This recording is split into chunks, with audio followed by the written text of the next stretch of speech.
Hello and welcome to what I believe to be our last Halloween review of the season, so we better make it a good one. But first, let's draw our Halloween costume for the video.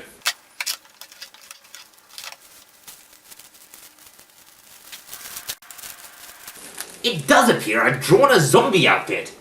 This would have been good for Grin's Night of the Living Dead review, wouldn't it? Hello and welcome to SciFi MineCart, the show that digs up sci-fi that no longer gets, or has never gotten the attention it deserves, and attempts to bring it back into the light. This episode, because it is the spooky season, I've decided to review a movie that fits very soundly into that category. It is a monster movie that I've discovered by complete accident, immediately fell in love with, and wondered why I hadn't heard of it before.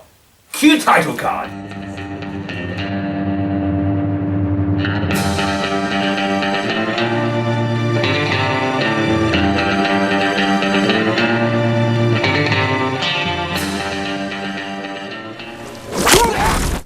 Grabbers is a 2012 monster movie about a horrifying creature terrifying a small Irish island.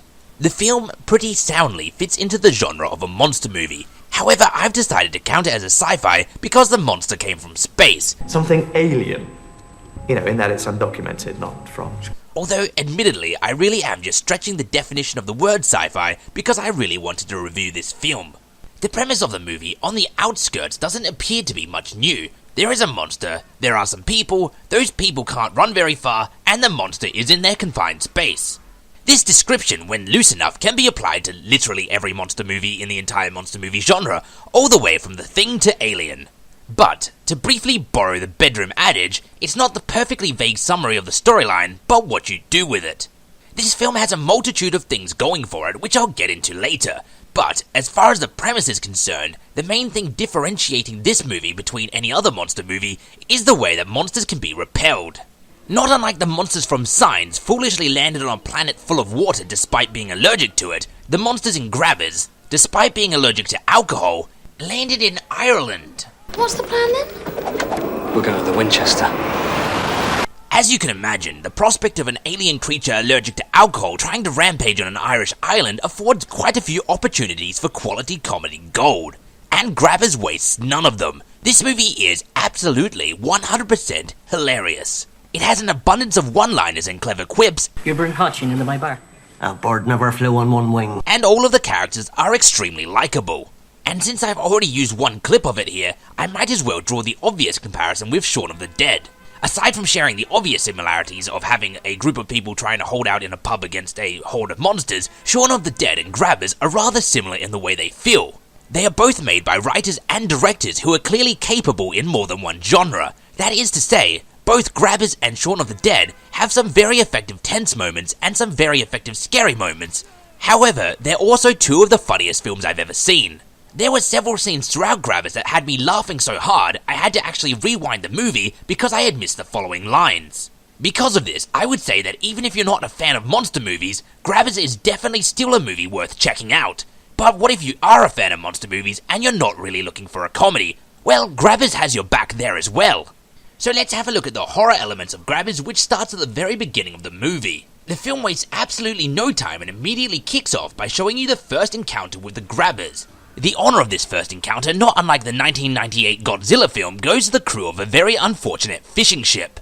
I rather say that after seeing these two movies, I'm not going to ever become a fisherman because it seems far too dangerous. This first encounter does a brilliant job of setting up the Grabbers as being a dangerous killing machine as it methodically grabs every single fisherman on the boat. This initial scene immediately sets an extremely high standard for the film, which the film manages to stick to. The camera work, acting, atmosphere, pacing, and score all in this scene and then for the rest of the film are all fantastic. In fact, the quality of this movie is far higher than I expected because when I purchased it from the video store, I thought I was purchasing a low-budget independent film. What I did not notice, however, was the little badge on the front cover that says 2012 Official Selection Sundance Film Festival.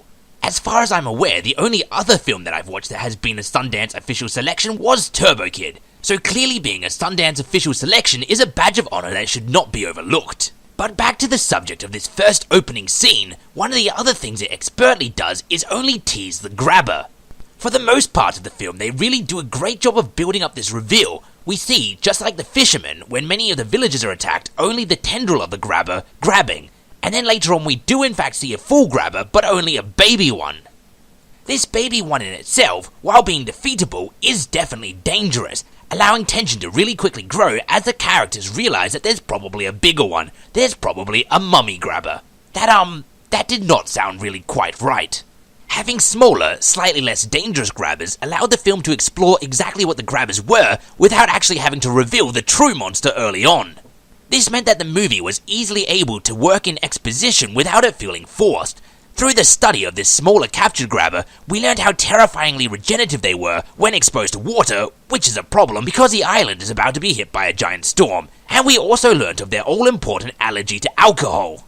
These two facts are of extreme importance to the plot, and I've seen many monster and sci-fi movies before introduce facts like these through absolutely uninteresting ways. For instance, you'll just have a scientist look at it and say, "Ah, I've discovered their weakness," and then everyone just rolls with it. However, the way it's introduced in Grabbers is funny, believable, and very endearing. All of this helps the audience build up the tension and anticipation, expecting to finally see the actual main grabber. And when we finally do get to see them... Was that a raptor from Star Wars The Force Awakens? See, I told you it was a sci-fi film. The monster in Grabbers is a raptor from Star Wars Episode 7. Although, since Star Wars Episode 7 came out 3 years after Grabbers, truth be told, the raptor in Star Wars Episode 7 is actually a grabber from Grabbers.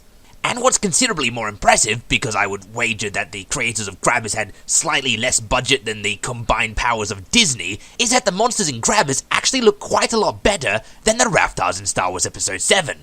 But now I'm getting considerably ahead of myself and extraordinarily off topic, so back to the subject in hand, being the film Grabbers.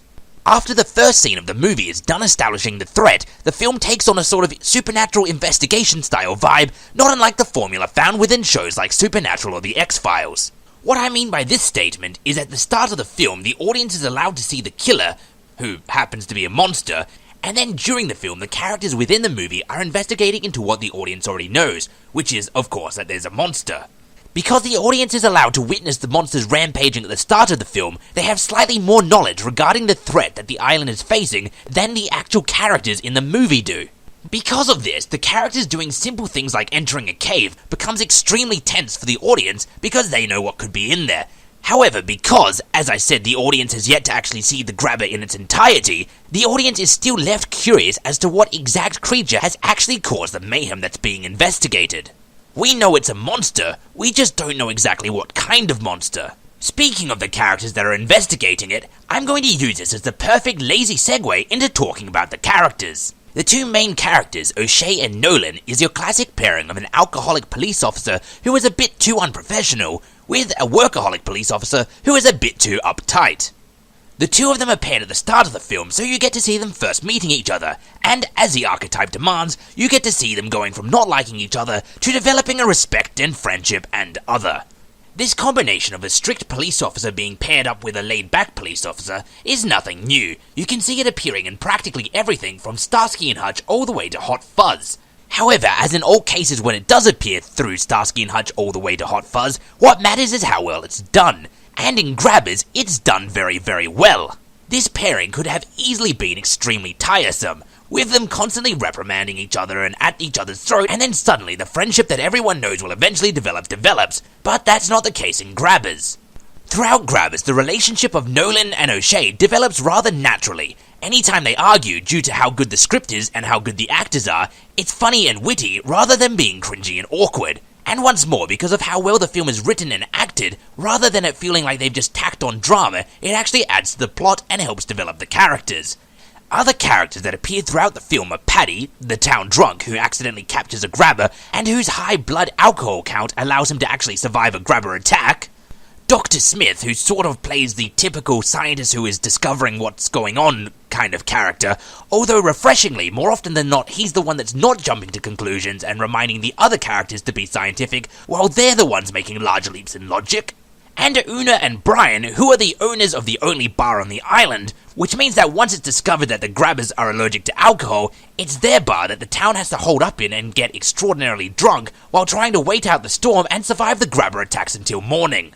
All of these characters, like O'Shea and Nolan, are very well written, absolutely hilarious, endearing, and very well acted.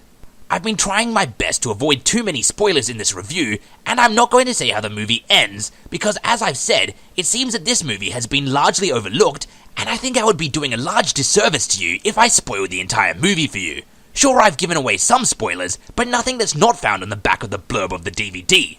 But I will say, watching the entire town, and especially the main characters who you grow to love, trying to fend off a monster attack within a bar while extraordinarily intoxicated is one of the funniest things I've ever seen. I absolutely laughed my ass off. If you and your friends have ever indulged a little bit too much, and then tried to do a simple task, you can very much sympathize with many of these characters' efforts and decisions while trying to fend off these attacks. The entire film is extremely funny, but these scenes, after the characters start to drink in order to make their blood seem a little less tasty to the grabbers, are what makes this film one of the funniest movies I've ever watched. So this Halloween, if you're looking for a monster movie about an alien from space that has its fair share of monster elements, its fair share of gore, and way more than its fair share of laugh-out-loud moments, you cannot go any further than Grabbers. Thanks for watching, and regardless of how you decide to celebrate it, I hope you have a happy and safe Halloween. Until next time, I have been and still am Grindle.